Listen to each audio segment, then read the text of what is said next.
Today, fewer children are participating in sports than ever before, with youth sports participation dropping to historic lows. Meanwhile, rates of depression and obesity are soaring. This isn't just a coincidence, it's a direct correlation. The lack of physical activity from sports is leaving children sedentary, unhealthy, and at a greater risk for life-threatening conditions like obesity and type 2 diabetes. If we don't act now, we risk creating a future where inactivity becomes the norm, and health suffers from it. Regardless of age, these statements ring true. It's never too late to make a change. Hello, my name is Giles Johnson. I've been playing lacrosse for 11 years. I'm currently an assistant coach at Bellingham High School for their lacrosse team. I was a two-time all-conference lacrosse player. I played in a state championship, and I have the career goal record at Bellingham High School. Additionally, many of my best friends are people I wouldn't have met otherwise through the commonality we had in our love of sports. I've made many lifelong bonds and created lifelong memories through a shared love of sports. Unfortunately, I have battled depression for a lot of my life. During my time in high school sports, I was attending therapy, but what got me through it was the unrequited love from my teammates. They didn't know what I was going through, but creating the space for me to feel confident in myself and who I am allowed me to make breakthroughs in my personal life and recover.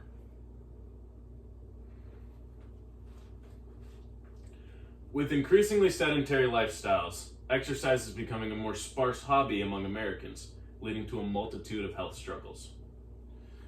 The problem at hand is that it's a growing issue in America that Americans are not getting less overweight. A study conducted in 2022 by the World Health Organization found that 1 in 8 people are obese, and 43% of adults are overweight, adults being 18 and older. This issue continued to trickle down into the younger generation, where another study by the World Health Organization found that 390 million adolescents aged 5 through 19 were overweight. When someone's overweight, they're more likely to experience a heart attack, type 2 diabetes, and an increased risk of specific cancers.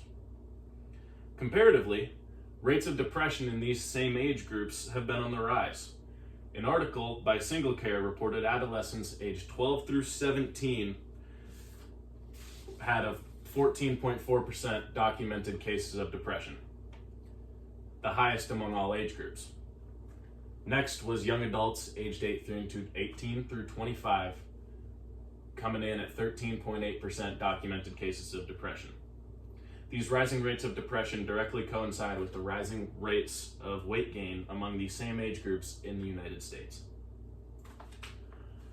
Although that issue may have many root causes, one of them certainly is the decline in youth sport participation. In a study by Project Play, it was found that children aged 6 through 17 have experienced a 6% decline in participation in youth sports. And only 36% of kids globally have played sports on a frequent enough basis to experience the health benefits. A study by Dr. Bianca Edison following the 2023 class found that in middle school, 90% of kids were participating in sports, whereas when the 2023 class became seniors, it fell to only 39% participating in sports on a frequent basis. Dr. Edison claims sports keep kids active, which can set stage for long, healthy habits. Kids learn how to respond to success and setbacks. They learn how to help other children on their team when they fall.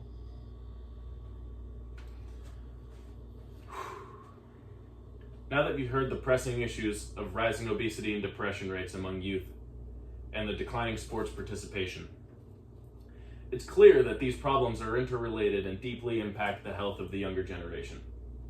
This data highlights not only the physical consequences, but the mental consequences. The increased risk of disease and the increased rates of documented depression. My plan to address the growing rates of depression and weight gain in young adults and adolescents would be to reform the way school sports are approached. Although physical education is a requirement and it's needed to graduate, I would go to a more extreme level and make 2 seasons of sports mandated for every student as a graduation requirement in both middle school and high school. Elementary school, however, would be a different thing, and kids would be able to just have mandated physical activity at recess with exemptions from doctors. Middle school already has an A, B, and C team concept per grade level, so both 8th, 7th, and 6th graders can have hundreds of kids play each different sport.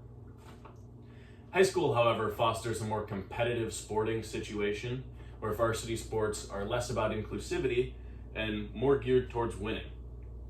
To resolve this issue, high schools would implement an intramural sport concept like they have in college. Students could play the sports in a less competitive, more free-flowing setting with new teammates and their current friends. These intramural teams would be coached by a staff member with knowledge on the sport itself, and these intramural teams would compete against each other within the school, creating a healthy competitive format fostering newfound love for competition and one another.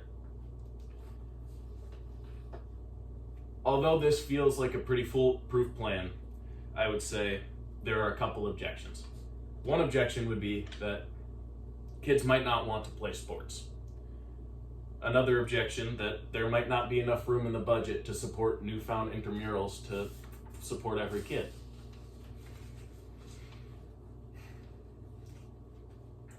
To the disagreement, I would say, I understand not wanting to play sports. Some kids don't even like going to school.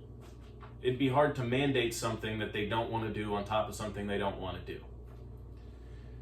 Kids hate math class. They don't like English class, but they still have to pass those classes to graduate high school. This would be no different. People are dying from depression and obesity. It's harming the past and the future generations. We all don't want to be doing certain things, but sometimes it's for the betterment of the collective and for ourselves. A University of Kansas study found that students who participated in athletic sports graduated at a 10% rate higher than their peers, a rate of 97%. They were also shown to have a better average GPA than their classmates who did not play a team sport. Additionally, the problem of not having enough room in the budget could be solved by cutting the overhead costs of the larger budget sports like football or basketball. Applying for grants, asking for scholarships, and getting sponsorships from local businesses in the area is a good way to find funding to fund these newfound intramurals. People would be happy to fund knowing it's for the betterment of the youth and the collective generations.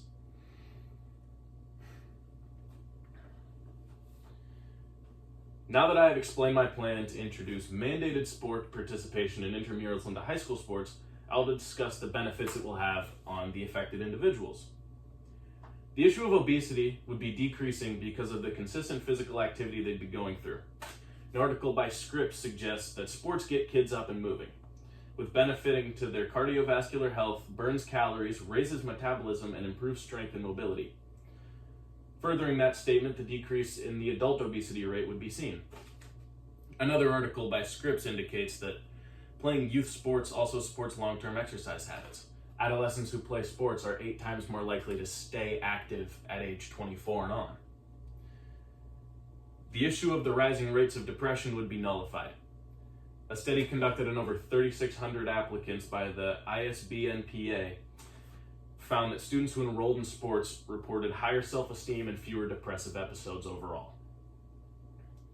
Additionally, a study conducted by Dr. Adebayo provided an in-depth analysis on the participation in sports and the relation it had to long-term happiness.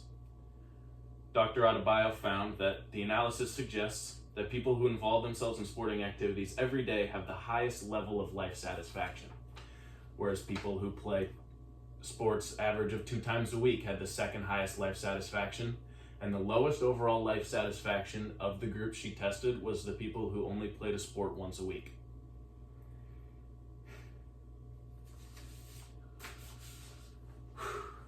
So far in this speech, I have covered the rising rates of obesity and the rising rates of depression in younger individuals and its correlation with the falling rates of youth sport participation, and how I would go about solving that problem, and the stats to prove that it would work. It takes work to solve this issue. It takes attending school board meetings and speaking your mind. It takes running for local office. It takes encouraging families and the kids of those families to play high school sports. And it also takes leading by example. Playing sports on your own and showing the benefits it's had on your life is the best way to encourage people to do the things and follow in your footsteps. The advantages of initiating my plan would result in an immediate decrease in the rate of childhood obesity and a slowly but positive decrease in adult obesity due to the positive effects and the implementing of those positive effects onto the health that they've learned from playing sports onto the older generations. Kids would foster a healthy environment from an athletic setting, and their depressive episodes would be limited due to the positive self-esteem building and the confidence that they would gain from teammates and coaches in this athletic setting. Our lives and the lives of our youth are important. Obesity and depression are hurting hundreds of millions of lives. These small steps might be able to change millions of lives. Even if they can't change millions of lives, if you can help one person play sports and better themselves, you could save a life. Changed my life. Sports can change yours. Thank you.